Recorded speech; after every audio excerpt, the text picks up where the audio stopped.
So yesterday we have seen, basically it starts with yesterday what we have seen.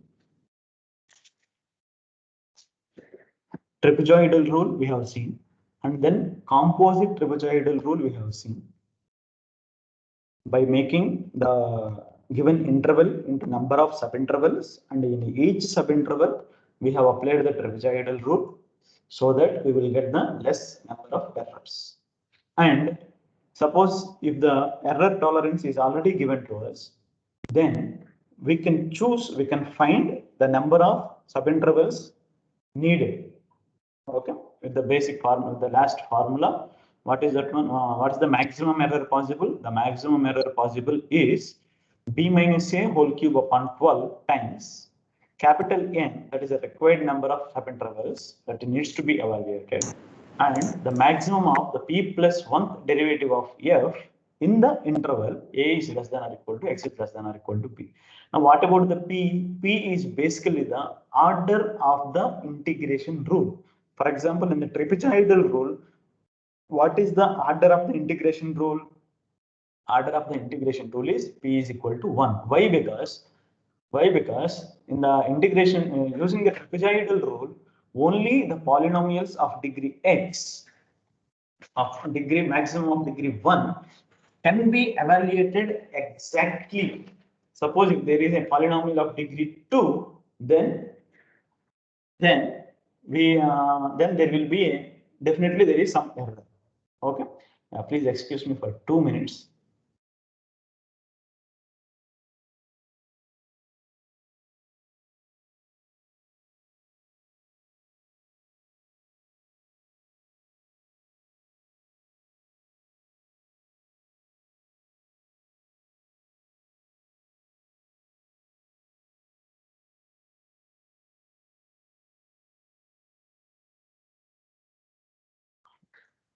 Okay, then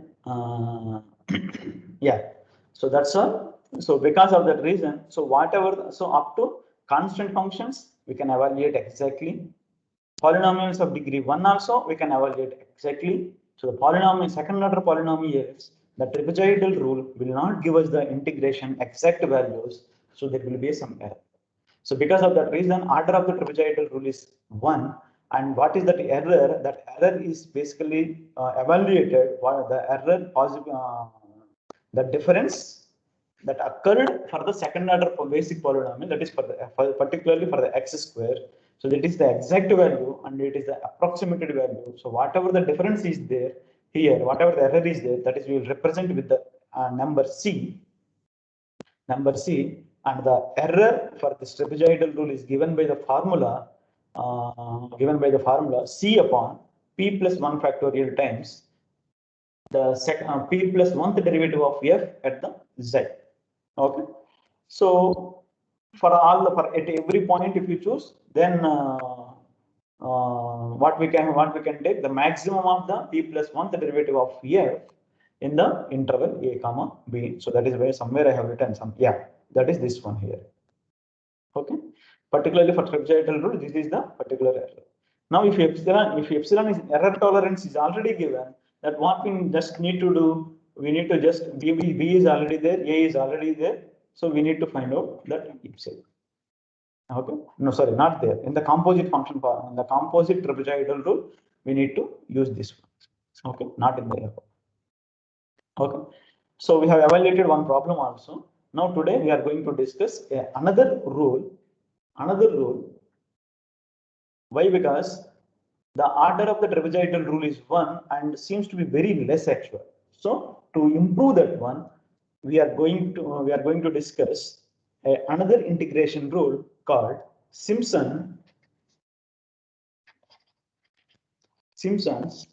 1/3 rule.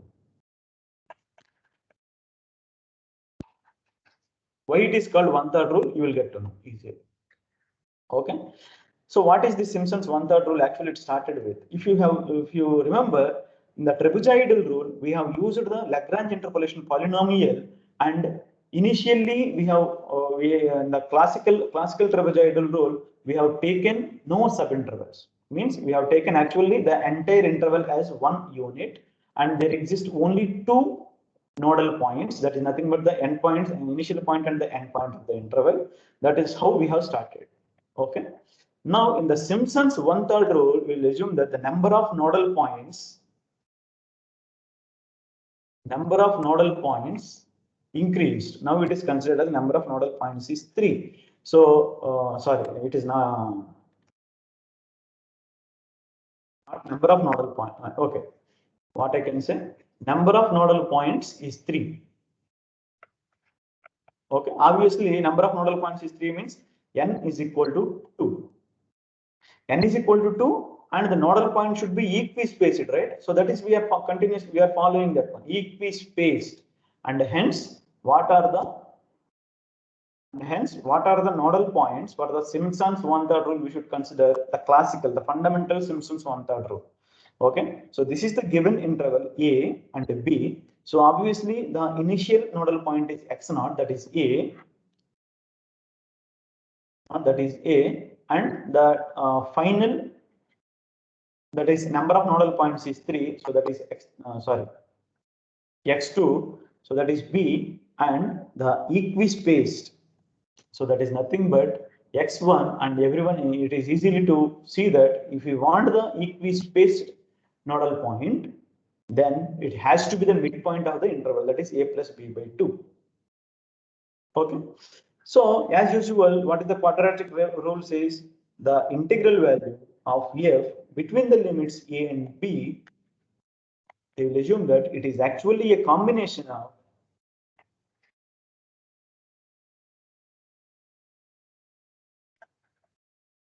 lambda 2 times f2. Okay, and of course it is exactly same as the by replacing okay.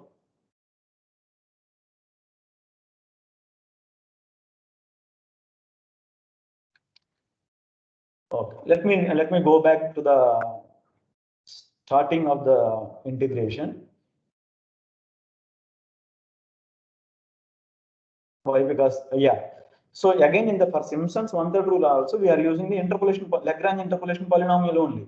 For the Lagrange interpolation polynomial with how many nodal points? 3 nodal points. So how many it will come? F of x will be approximately equal to f0 of x into f0 plus f1 of x into f1 plus f2 of x into f2. That's where it will end. Okay, so 3 terms will be there. 3 terms will be there. And here, what about this lambda k? Lambda k is the integration of this fk of x. So everything remains the same. And what is fk of x? The Lagrange interpolation polynomial is this one. Okay, and since because of the equispaced, we have the formula for what is fk of x. It is -1 to the power n minus k upon k factorial times n minus k factorial times s minus n into s minus n minus 1 into till yes. Okay, so it is basically the product of s into s minus 1 into s minus 2 into s minus n except the factor s minus k. Except the factor s minus k, remaining all the linear factors will be there. Okay, so that is again what we have to do for the Simpson's 1/3 rule also. So I'm not repeating the concept again here. So which is basically where lambda naught is equal to integral a to b f0 of x dx, lambda f0 of x dx. So it is actually, we have seen, right, with the transformation x is equal to x0 plus sh. So with all this one, what we will get here, h by 2 times integral a to b, sorry, 0 to 2 it will become, and then s minus 1 into s minus 2 into ds. Okay, and what about lambda 1? Lambda 1 is a to b f1 of x into dx. I hope you understood why it is why this transformation, why the limits have been changed to 2. Why the limits have been changed to 2? What is the transformation we have used? What is the transformation? Any element x0 is equal to x0 plus s into h. S0 plus, okay, let me write it here. This is the transformation. X naught is A, S into H. So that is nothing but A plus S into, what is H here? H is the length of the subinterval. What is the length of the subinterval? That is B minus A by 2. Okay. Now, when X is equal to A implies S is equal to 0. And when X is equal to B implies S is equal to what? S is equal to 2. So that is how the region of the domain of the integration will be changed to 0 to 2. Not only that one, this transformation also gives dx is basically equal to b minus a upon 2 times dx. In this problem, b minus a by 2, b minus a upon 2 is nothing but h into ds. So because of all these factors here, we will get h, and this is because of the fundamental formula s minus 1 into s minus 2 into ds. Okay. And again here also you will get s minus 2 into 0 to 2 into f1 is there. So s into s minus 2, s minus 1 will be missed here. And finally lambda 2 is integral a to b f2 of x into dx, and it is also nothing but integral h by 2 upon times integral 0 to 2 s into s minus 1 into dx. Okay. So here I am directly writing the values. Those who are interested, please do the integration, substitute the limits. You will get the actual values. Okay. So here lambda naught will be here. You will get h upon 3, and here you will get 4 into h upon 3, and lambda 2 is again h by 3. Okay. So this is the transformation. Okay. Now what is the integral value? So the integral value is basically I is equal to integral a to b f of x into dx approximately equal to lambda naught, that is h by 3 times is there, right? So basically h by 3 times lambda naught is h by 3, lambda 1 is 4 into h by 3, lambda 2 is h by 3. So h by 3 into f naught, lambda 4 into h by 3 times f1, h by 3 into f2. F naught means value of f at the initial point. F1 means value of the f at the intermediate nodal point x1. F2 means value of the f at the nodal point x2. So altogether, what we will get here, h by 3 times f of a plus f 4 times f at a plus b by 2 plus f at b. Okay. So this is what we will get. This is what Simpson's 1/3 rule for evaluation of integration, value of the integration. Okay. And of course, in this problem, h is nothing but b minus a by 2, and hence it is actually b minus a upon 6 times f at a plus 4 times f at a plus b by 2 plus f at b. So this is the Simpson's 1/3 rule. Simpson's 1/3 rule for evaluating the integrals. Okay. Now geometrically, what actually it does, what actually this value will give us, it is actually, for example, okay. For example, you take this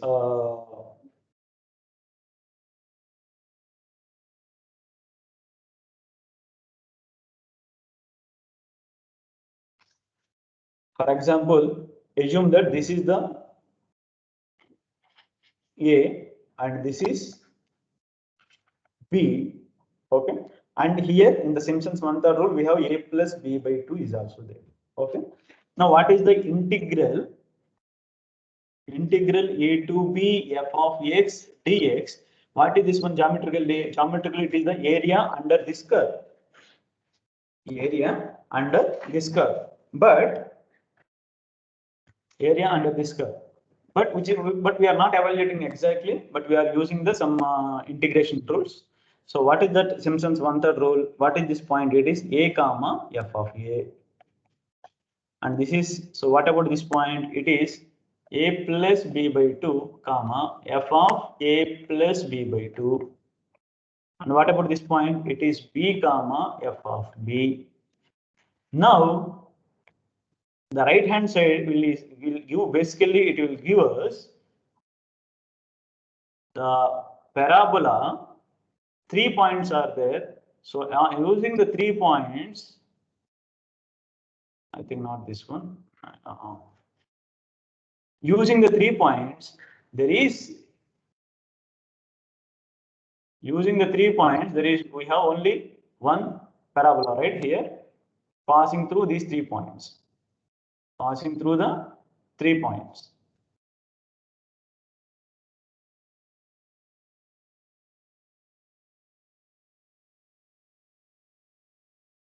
There is a parabola, right? Okay. So in the trapezoidal rule, it is simply directly the line segment joining the initial point and the end point, and we have evaluated this is the integral. Okay. But in the Simpson's one-third rule, the rule actually gives the area under the parabola passing through the points a comma f of a plus b by 2 comma f of a plus f of a plus b by 2 and b comma f of b. Okay, and of course here also there will be some errors will be there. So here it is some additional it is not considered, and here some additional extra area is considered here. So anyway error is there here also. Okay, but let us, if you look at the what is the order of the Simpson's rule, it will be little surprising actually. Okay, for example, how to what is the order for the integration rule? How do we define the order of the integration rule? We need to find out up to what degree of polynomials we will get the exact result. We will get the exact result. So integral a to b here, f of x dx. This is the exact area, and here we are using the what? Here b minus a upon 6 times f at a plus 4 times f at a plus b by 2 plus f at b. Okay, I'm not going to do all the calculations here. So the calculations you do, but I will mention it here. Why? Because it will take a very lot of time for simplifications and all. But you better understand what is actually going on here.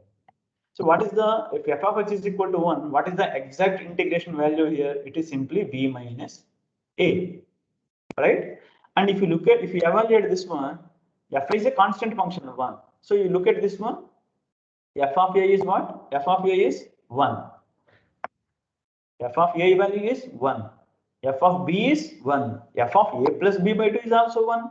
So 1 plus 4 plus 1, 6. 6 will get cancelled. So we will get b minus a.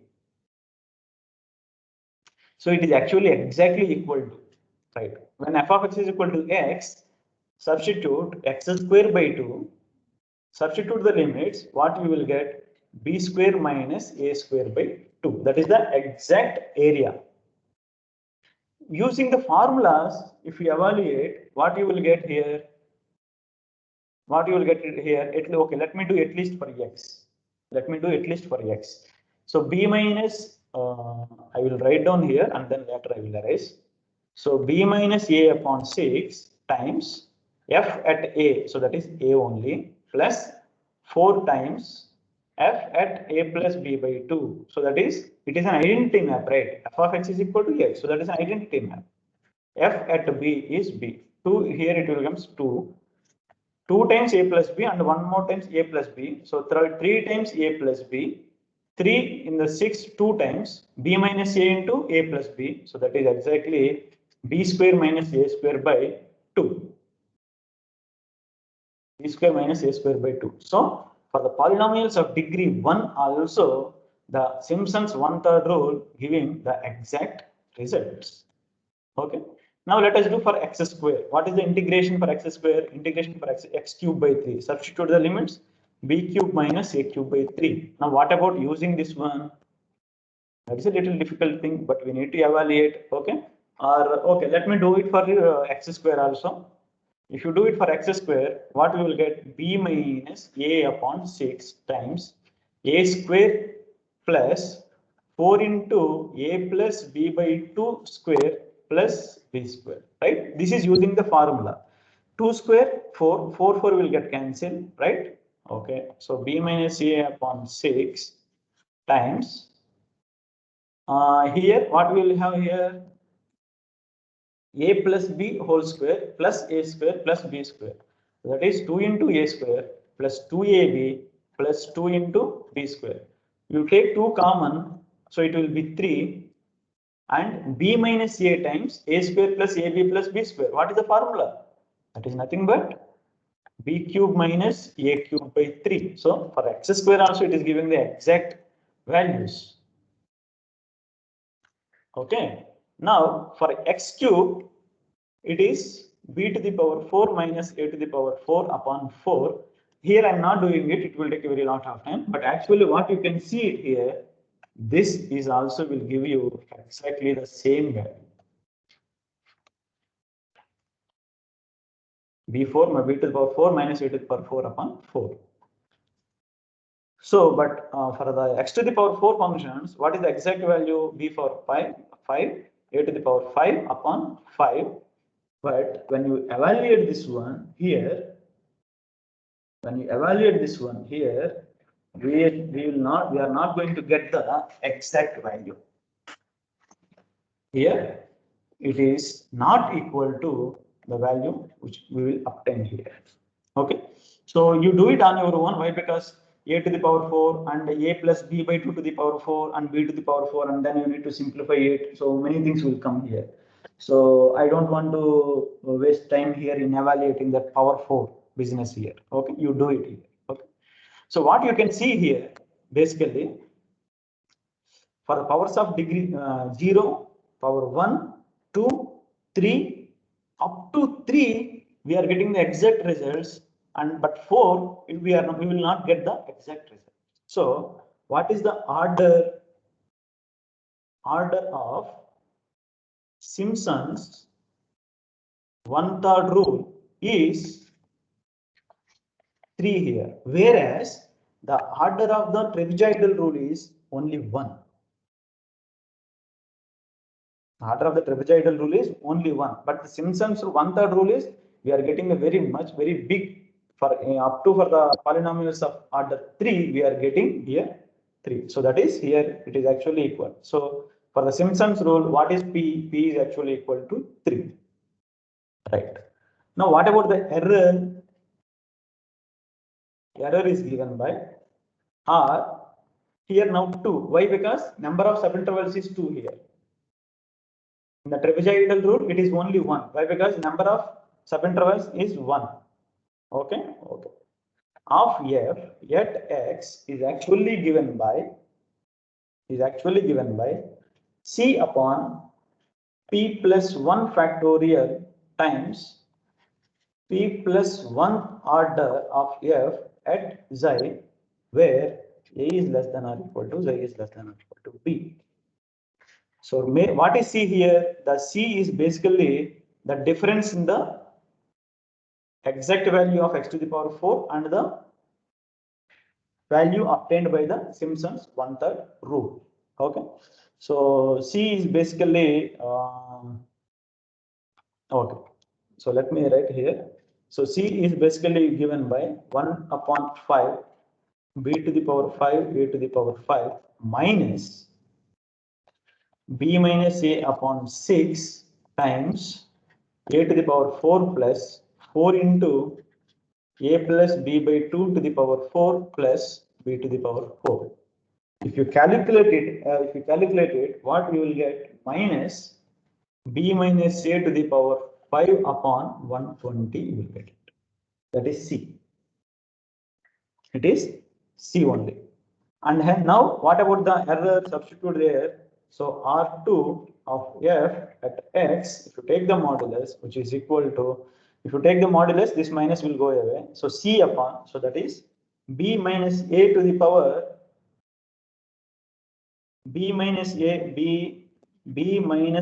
to the power 5 upon 120 into P plus 1 factorial. What is P here? P is 3, right? P is already 3. So P plus 1 means 4 factorial. What is 4 factorial? What is 4 factorial? 24, huh? 24. Or let me write 4 factorial so that you will understand why 24 came actually. 4 factorial. And then what we have here? Fourth order derivative. Okay, fourth order derivative of f at some z, right? So where a is less than or equal to z is less than or equal to b.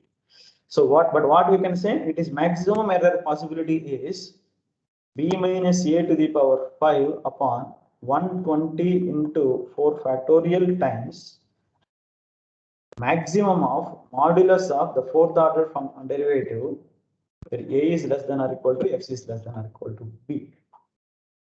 So this is the error that comes, maximum error that we may get using the Simpson's 1/3 rule. Okay, this is the Simpson's 1/3 rule. So what is the basic difference here? The very fundamental difference in the initially itself it will start. That is considered n is equal to 2. 2 subintervals means 3 nodal points.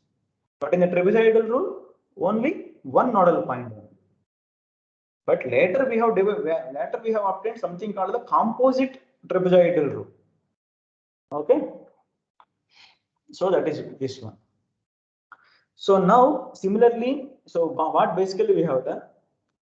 So from here, this is the main interval, and this one we have split it into 2 parts basically.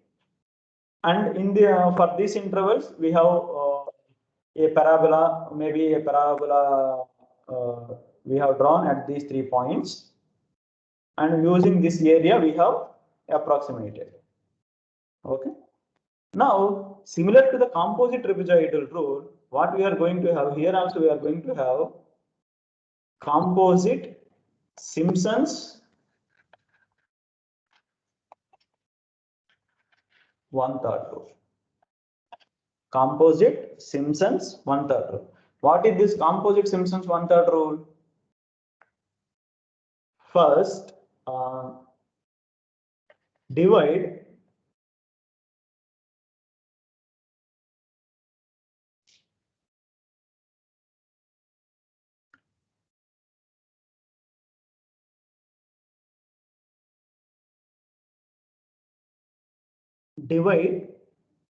the interval AB into 2 times capital N subintervals. 2 times capital N subintervals. 2 times capital N subintervals. So what it means? So 2 times capital N subinterval means what will be the h? H is equal to b minus a upon 2n. Okay. Means basically even number of subintervals we want. Even number of subintervals we are expecting. When we want 2n subintervals, how many nodal points required? So the number of nodal points will be 2n plus 1, odd. So the number of nodal points is 2 times capital N plus 1. So that is basically odd number. This is always even number of subintervals. Okay. Let us see what actually we are doing here. So this is A and this is B. Okay. It is the initial point, so obviously it is x0. It is the final point, so obviously it is x 2n plus 1. Number of nodal points is 2n plus 1, right? So the last one is 2n plus 1. So what we actually have, it is equispaced. Equispaced, don't forget about that one.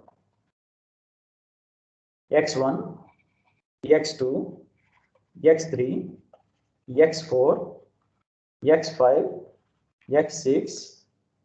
So before this, x2n and before this x 2n minus 1. Okay. In the composite trapezoidal rule, what we have considered, in every subinterval we have applied the trapezoidal rule, and we got one more formula, right? But the Simpson's 1/3 rule we are not going to apply in every subinterval. Instead, in every two consecutive subintervals, like this one, okay, and then we will apply here two subintervals, and then again we will apply here, and then we will apply here. So if you consider this one,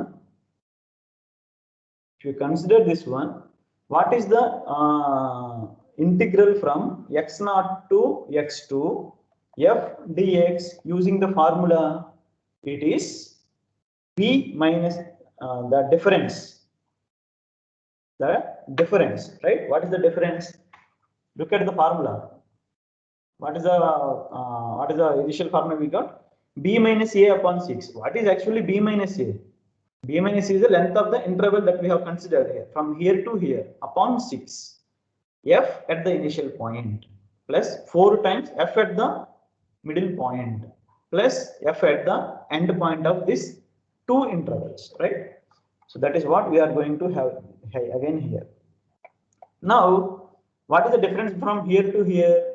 As you can see, it is the equispaced from here to here, that is 2 times h upon 6.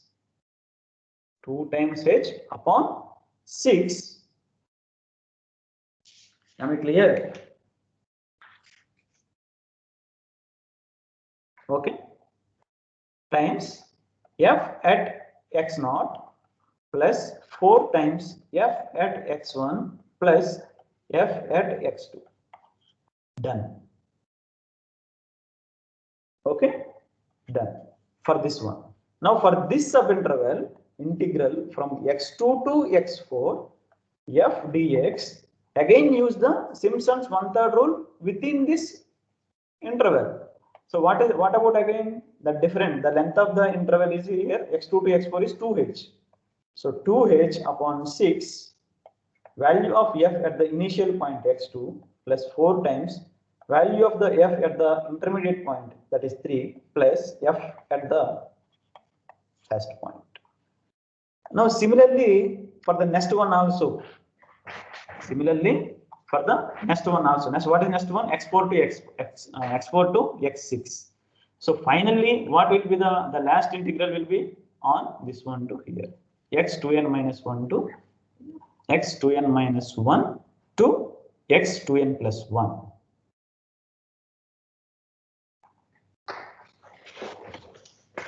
Okay.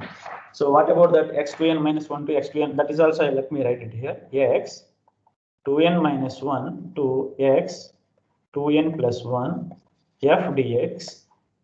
Again, that length is same because of the equispaced 2h by 6 times f at the initial point 2n minus 1 plus 4 times f at the intermediate point, that is 2n, plus f at the end point, that is x2n. Okay.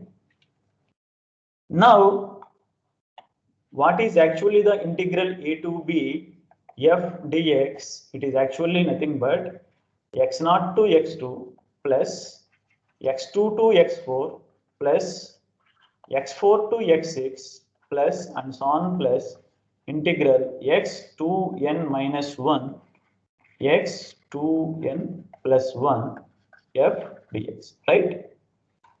Now this integral we have used the Simpson rule. This integral we have used the Simpson 1/3 rule for this one.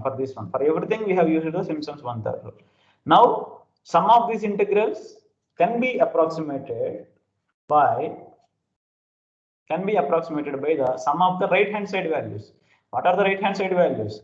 2h by 6, 2h by 6, 2h by 6. So there is something common factor is there, that is h upon 3.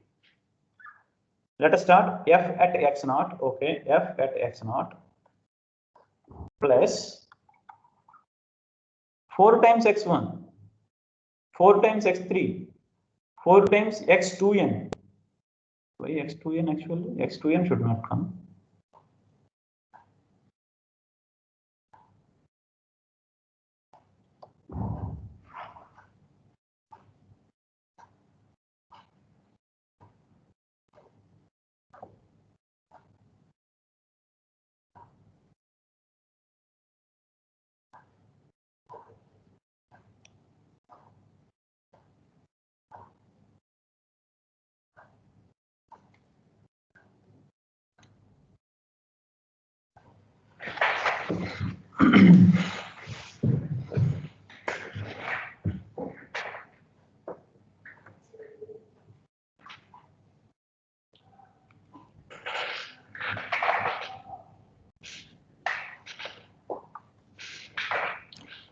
Oh, sorry, I think we have done some mistake here. It is not actually x2n.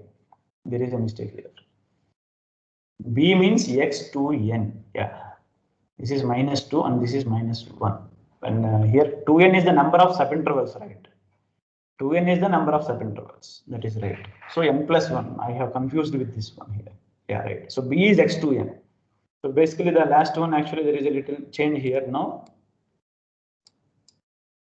Previous one and previous to previous one. So what actually it is 2 minus 2 minus 2 minus 1 and then it is x2n. Oh, here I have written correctly. Okay, fine.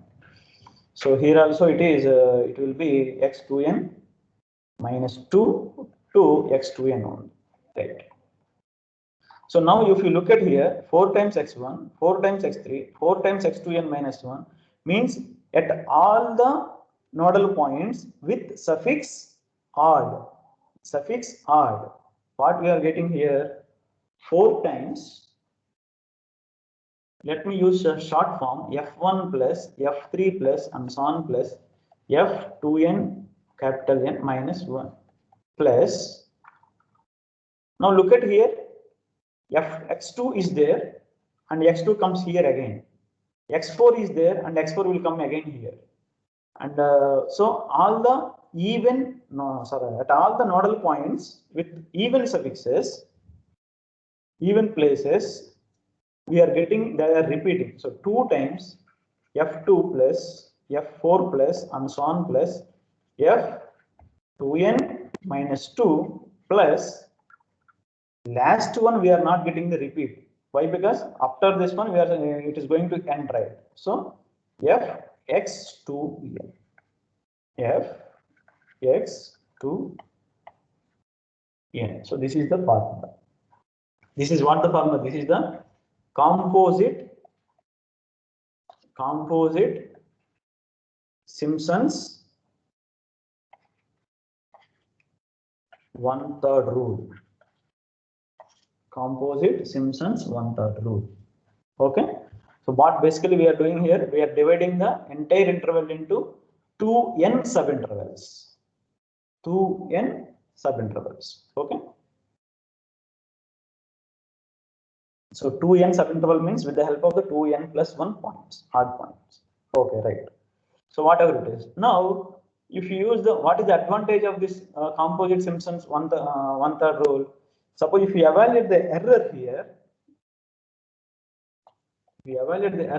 that is R2 of f at x is basically less than or equal to, it is exactly the same thing, the error we have obtained here.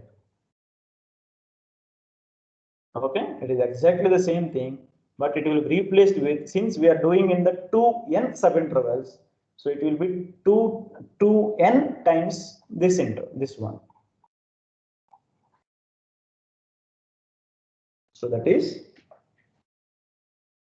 2n times b minus a to the power 5 upon 120 into 4 factorial times maximum of 4th order derivative of f is less than or equal to x is less than or equal to b. Okay, where 2n is the number of subintervals.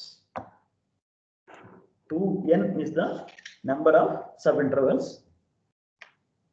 So with the help of this one, what you can have,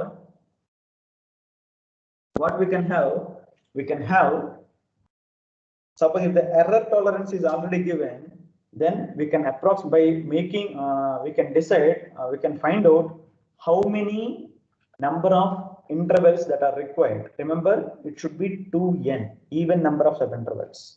Okay. If it is not even number of subintervals, so then what will happen? So for example, you take this one, x0, x1, x2, x4, x5, and assume that this is the x6, that is the B, this is the A. How many subintervals? 1, 2, 3, 4, 5 are there. What is the Simpson's one-third rule? Apply here and then apply here, and then we cannot apply here. One more subinterval we required now.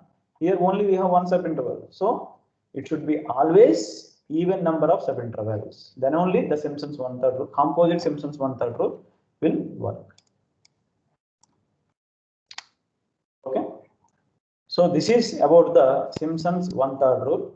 Now let us solve one problem now.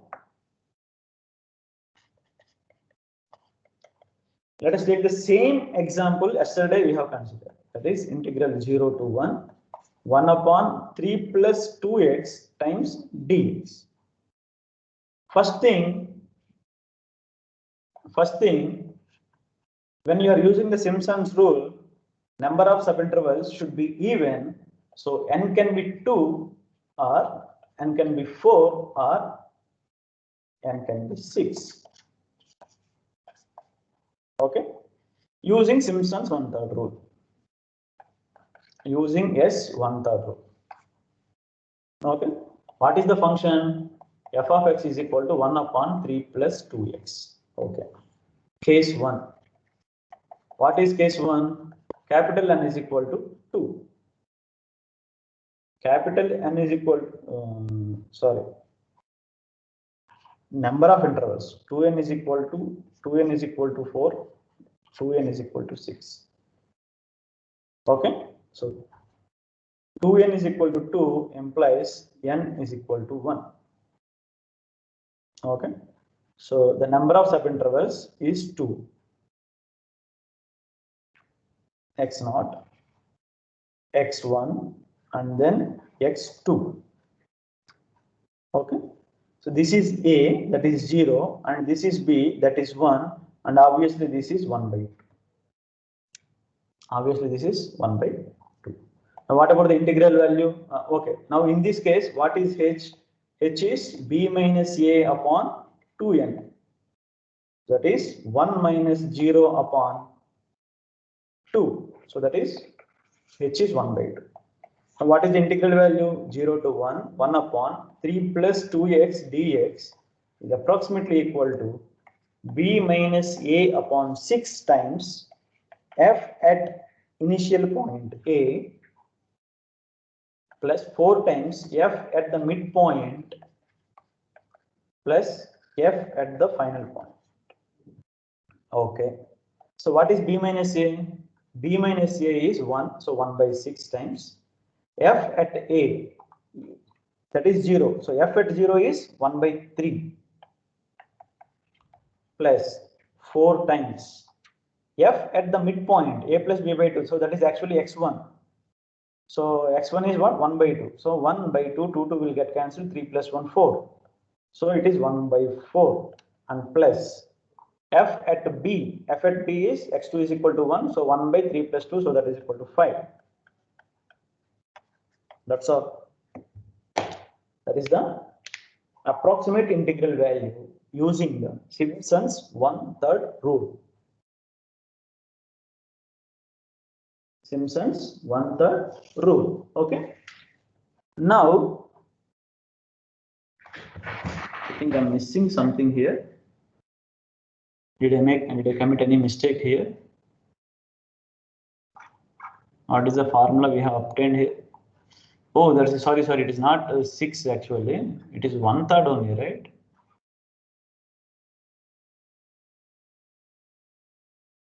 H is b minus a by 2. So b minus a by 6.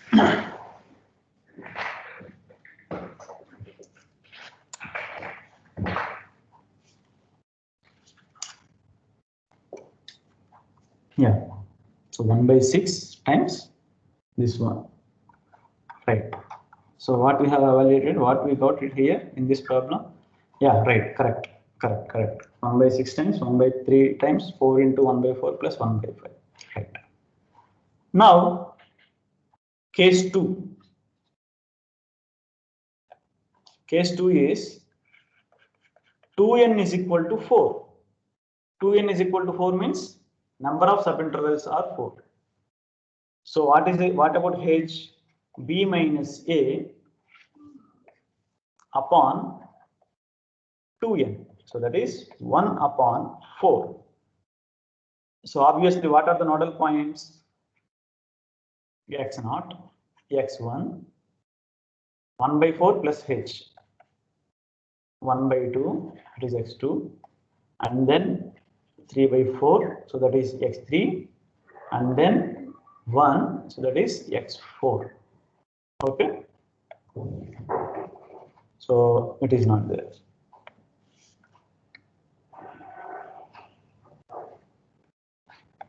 Okay, right. Now, basically, when the number of subintervals are more than 2, exactly equal to 2, that is the classical Simpson's one-third rule, fundamental Simpson's one-third rule. When more than 2 means 4, 6, and it is the composite.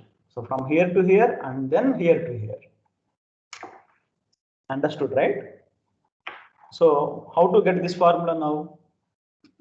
So the integral value, integral a to b f dx using the composite Simpson's rule. It is actually, what is the formula we have obtained here? H by 3 times. What is h? H is 1 by 4. So 1 by 4 upon 3 times f at 0 plus 4 times f at x1 plus f at x3, 4 times the value of f at the nodal points with the odd suffixes, plus 2 times f at x2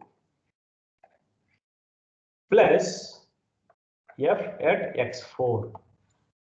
This is x0. So this is 1 by 12 times f at 0.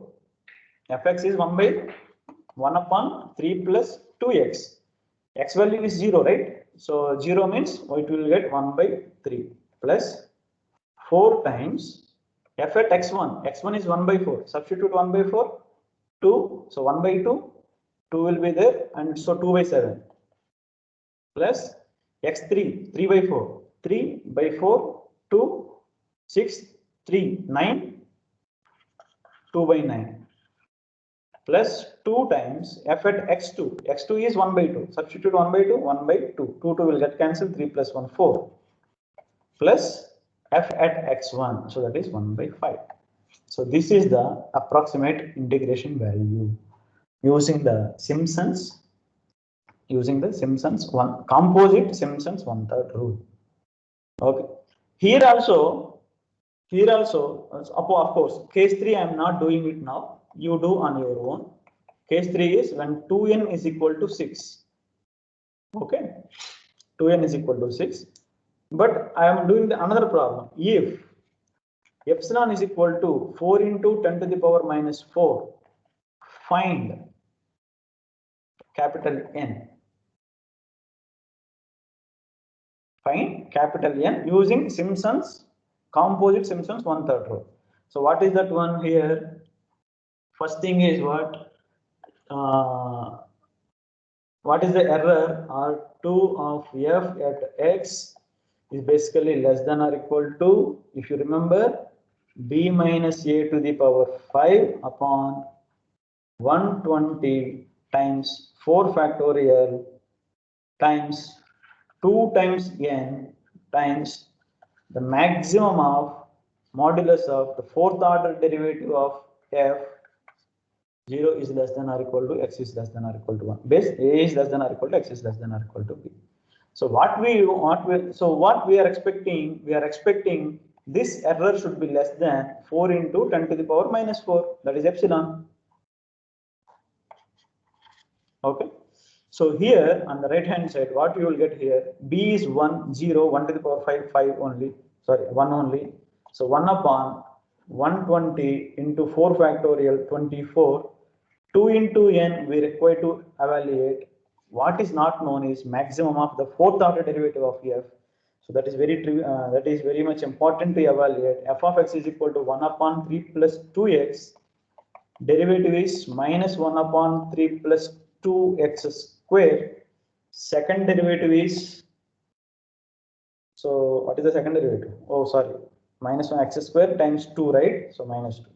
So minus 2, so minus 2. So 4 upon 3 plus 2x to the power 3 times 2. So again 8. And the third order derivative is minus 24 upon 3 plus 2x to the power 4 times 2. So finally the fourth order derivative is minus 4. So minus into minus plus. So 8 into 24 into again 2 will come upon 3 plus 2x to the power 4. Sorry, 5. This is the fourth order derivative. Now, what is the maximum of 0 is less than or equal to x is less than or equal to 1, fourth order derivative of f? That is the maximum of 0 is less than or equal to x is less than or equal to 1. So let me write it. I think so. Okay, so let me write it as it is: 2 into 8 into 24 upon 3 plus 2x to the power 5. May I know what is the maximum? Numerator is a constant. What will be the change? Only the change will be in the denominator. Okay, as denominator decreases, we will get the maximum value. When will be the denominator is minimum? Minimum at x is equal to 0. X is equal to 0. 3 to the power 5. So maximum value is 2 into 8 into 24 upon 3 to the power 5. So replace this one here. That is 2 into 8 into 24 upon 3 to the power 5 is less than 4 into 10 to the power minus 4. Now, whatever it is, so basically what is this one?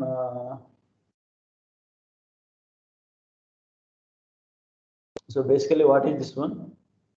What we will get?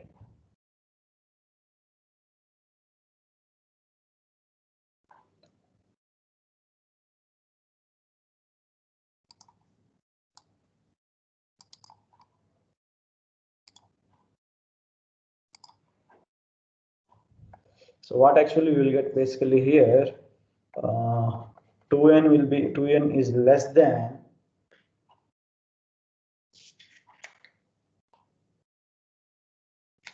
2n is less than, so 4 into this, okay, 24 will get cancelled. If there is any cancellation, cancel it. So 2 here 2 times, and here it is 4 times, and then 4 in the 120 30 times, right? So keep it 2n here. So here now 4 got cancelled here. 3 to the power 5 and 3. So 3 to the power 6 into 10 into 10 to the power minus 4. So that is 10 to the power minus 3. 10 to the power minus 3.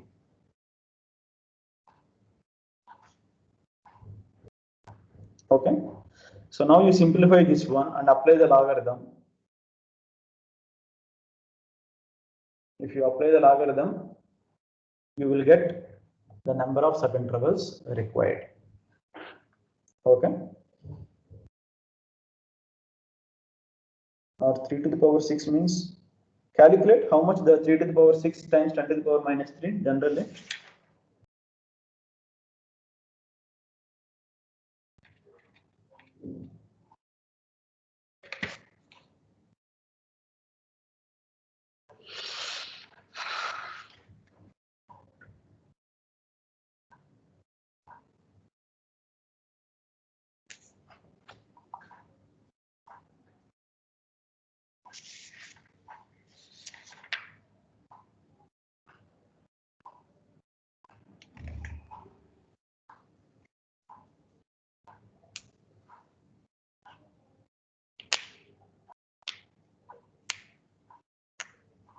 Okay.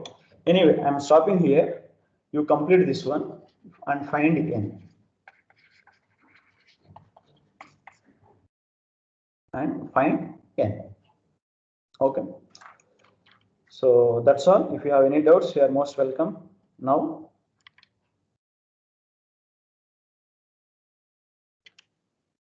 otherwise we'll close the section. Thank you all.